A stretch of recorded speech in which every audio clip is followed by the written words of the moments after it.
ಎಲ್ಲ ಸರಿ ಸರ್. ಎಲ್ಲ ಭರವಸೆ ಡಿ.ಕೆ. ಭರವಸೆನೇ ಈಡೇರಿಸಿಲ್ಲ ನೀವು. ಉತ್ತರ ನಾನು ಬಹಳ ಸೀರಿಯಸ್ ಆಗಿ ಮಾತಾಡ್ತಾ ಇದ್ದೀನಿ. ಎಲ್ಲ ಫೀಟ್ಗೆ ನೀವೆಲ್ಲ ತಿಳ್ಕೊಳ್ಳಿ ಅಂತ ಹೇಳ್ತಾ ಇರೋದು. ಉತ್ತರ ಆದ ನಂತರ ಮಾತಾಡೋದು. ಇವೆಲ್ಲ ಗೊತ್ತಿದೆಯಾ ನಿಮಗೆ?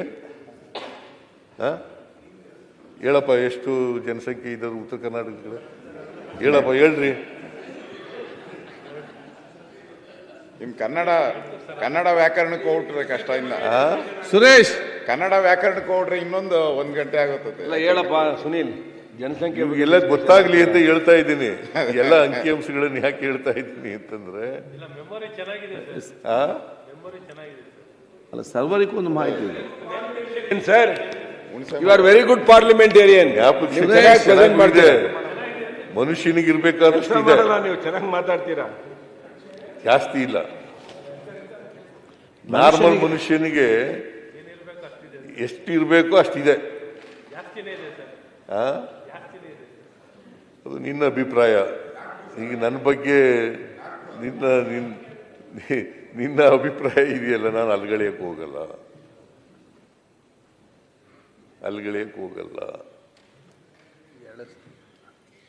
ಮಾನ್ಯ ಅಧ್ಯಕ್ಷರೇ, ಇವರು 600ರಲ್ಲಿ 60 ಭರವಸೆಗಳನ್ನು ಈಡೇರಿಸಿರೋದು. 260. ಮತ್ತೆ ನಿಮಗೆ ಯಾವ ನೈತಿಕತೆ ಇದೆ? ನಮ್ಮ ಭರವಸೆಗಳ ಬಗ್ಗೆ ಮಾತಾಡಕ್ಕೆ ನೈತಿಕತೆ ಹೇಗಿದೆ?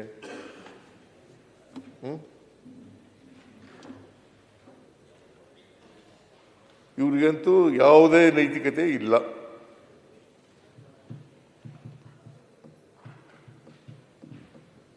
ಅದರಿಂದ ಮಾನ್ಯ ಅಧ್ಯಕ್ಷರೇ,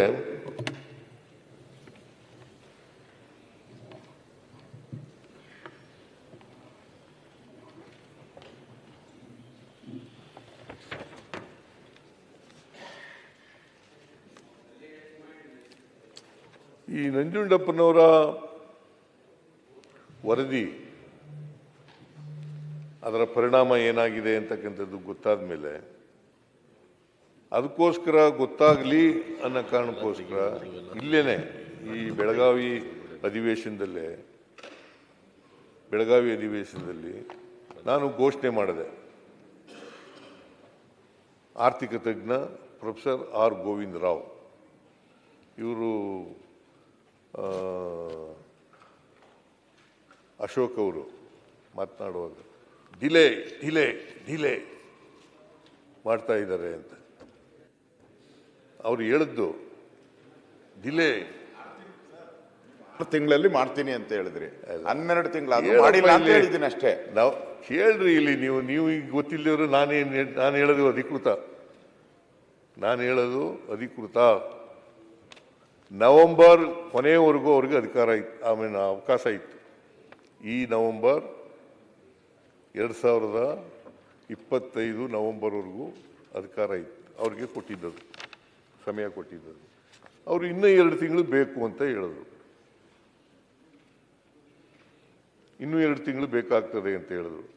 ಡಿಸೆಂಬರ್, ಜನವರಿ, ಮೋಸ್ಟ್ ಲೈಕ್ಲಿ ಜನವರಿನಲ್ಲಿ ವರದಿಯನ್ನು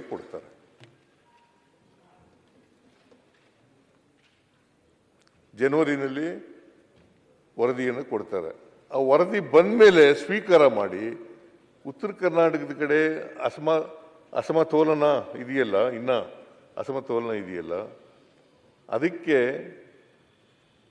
ನಾವು ಆ ವರದಿಯನ್ನು ಜಾರಿ ಮಾಡ್ತಕ್ಕಂಥ ಪ್ರಯತ್ನವನ್ನು ಮಾಡ್ತೀವಿ. ನಂಜುಂಡಪ್ಪನವರು ಈಗ ಇವರು ಕೂಡ ಕೋನ್ ರೆಡ್ಡಿ ಅವರು ಇದ್ದಾರ. ಕೋನ್ ರೆಡ್ಡಿ ಅವರು ಮುಂಬೈ ಕರ್ನಾಟಕ ಇದೆಯಲ್ಲ, ಆ ಭಾಗಕ್ಕೆ ಕಿತ್ತೂರು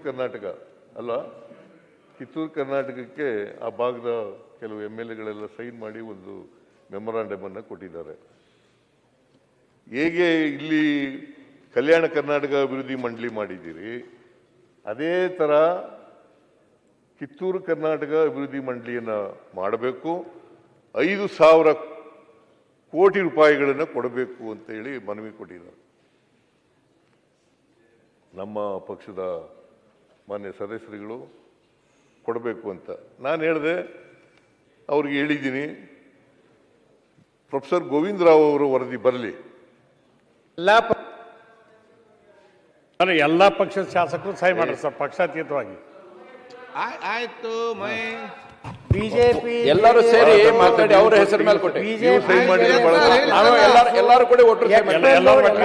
ಆಯ್ತು ಯತ್ನಾಳ್ ಮಹೇಶ್ ನಾವು ಕೆಲವು ಕರ್ನಾಟಕ ಸದಸ್ಯರ ಅನ್ಯಾಯ ಕೂಡ ಕೊಟ್ಟಿದ್ದೆವು.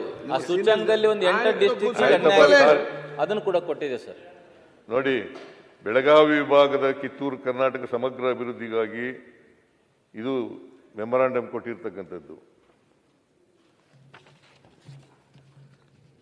ಅಭಿವೃದ್ಧಿ ರಚನೆ ಮತ್ತು ವಾರ್ಷಿಕ 5,000 ಕೋಟಿ ಅನುದಾನವನ್ನು ಘೋಷಣೆ ಮಾಡಬೇಕು ಅಂತೇಳಿ ಎಲ್ಲ ಪಾರ್ಟಿಯವರು ಮಾಡಿದ್ದಾರೆ.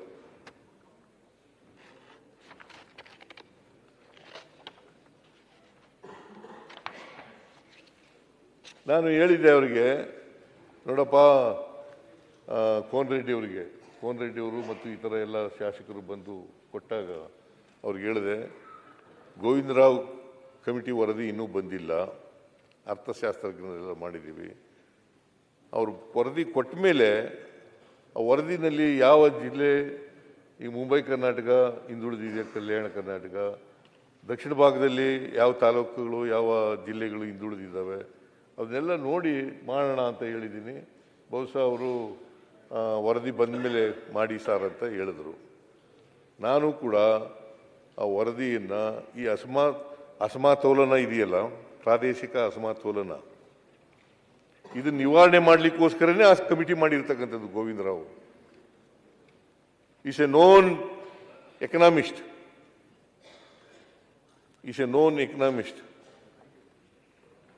14th ಫೈನಾನ್ಸ್ ಕಮಿಷನ್ ಅಲ್ಲಿ ಇದ್ದವರು, ನ್ಯಾಷನಲ್ 14th ಫೈನಾನ್ಸ್ ಕಮಿಷನ್ ಅಲ್ಲಿ ಮೆಂಬರ್ ಆಗಿದ್ದವರು.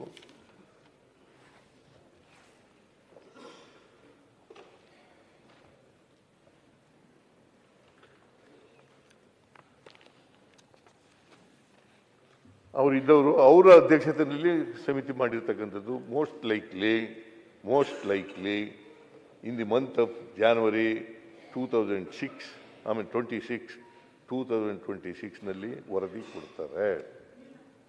ಇನ್ನೊಂದು ತಿಂಗಳಲ್ಲಿ ವರದಿ ಬರ್ಬೋದು.